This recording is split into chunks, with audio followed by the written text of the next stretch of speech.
The term spiritual warrior is used in Buddhism for one who combats the universal enemy, self-ignorance, avidya, the ultimate source of suffering according to Buddhist philosophy.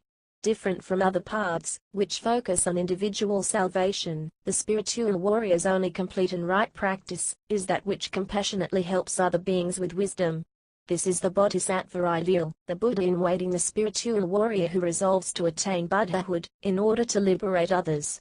The term is also used generically in esotericism and self-help literature. Contents.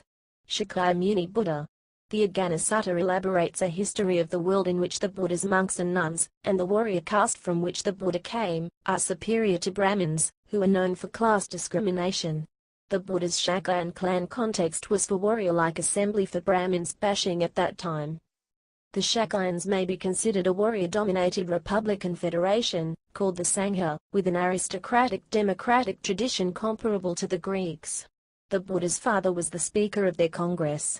In the Buddha's day, this government system was being culturally displaced by the Brahminic caste and their religious ideology. Spreading imperial monarchies were destroying the Shakayans with their military power. The Buddha pioneered the establishment of democratic procedures for the monastic Sangha, such as regular meetings with secret ballots, subcommittees, and minority group rights to schism. He attempted to preserve his Shakayan clan's tradition, which was ideal for human liberation achievement. In the Agana, the Buddha says that the monks and nuns have become children of the Shakayans, the enlightened one's sons and daughters, and children of the truth. The monastic Sangha was a spiritual warriors' society, within a historic conflict of the Brahmins' struggle.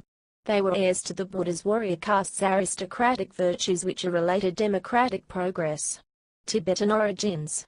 Tibetan monastic rule derived from a feudal warrior clan society, which was transformed into a spiritual warrior society.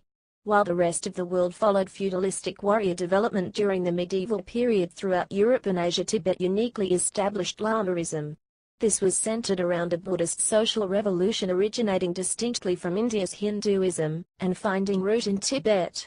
The Lama, teacher, is a living Buddha for Tibetans who provides a powerful bridge between real and imaginary conciseness worlds, where the self is methodically dissolved into the whole's benefit by Tantra practice. Tibetans imported this order to help change their society to one based on education, social welfare, peaceful progress, with a self-renouncing monastic class of rulers. The monastic Sangha community was supported and organized like a military. However, they were set on a self-discovery yogic mission for reconnaissance, to perfect and develop methods in eliminating ego suffering.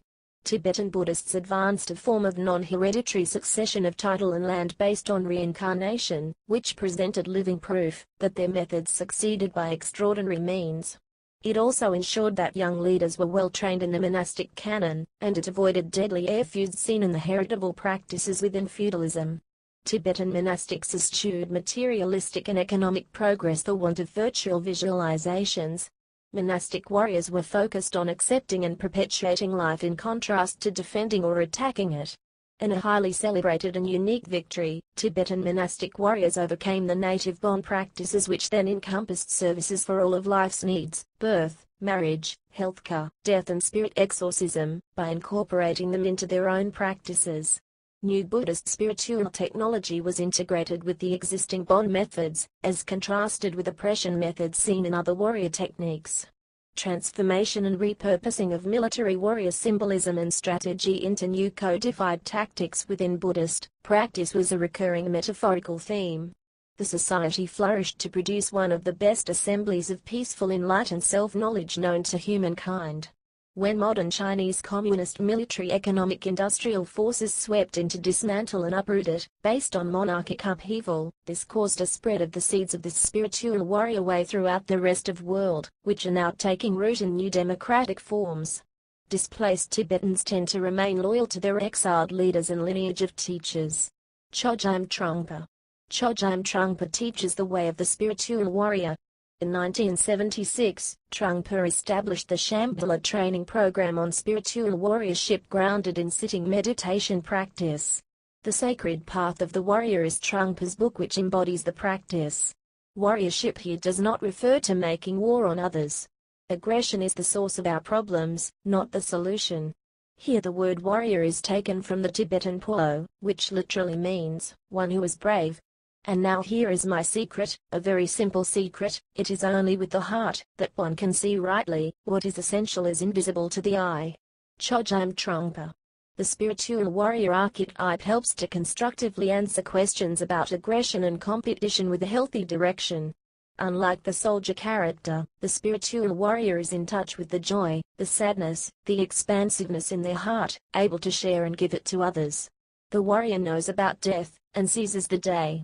They have learned to let go with forgiveness, and avoids chasing others in revenge. The warrior commits to growing the heart and soul, and becoming a creative being. The warrior serves in love of strangers, and gives generously, while giving to themselves. The spiritual warrior seeks to change others with rational and compassionate decision-making in service of a higher goal.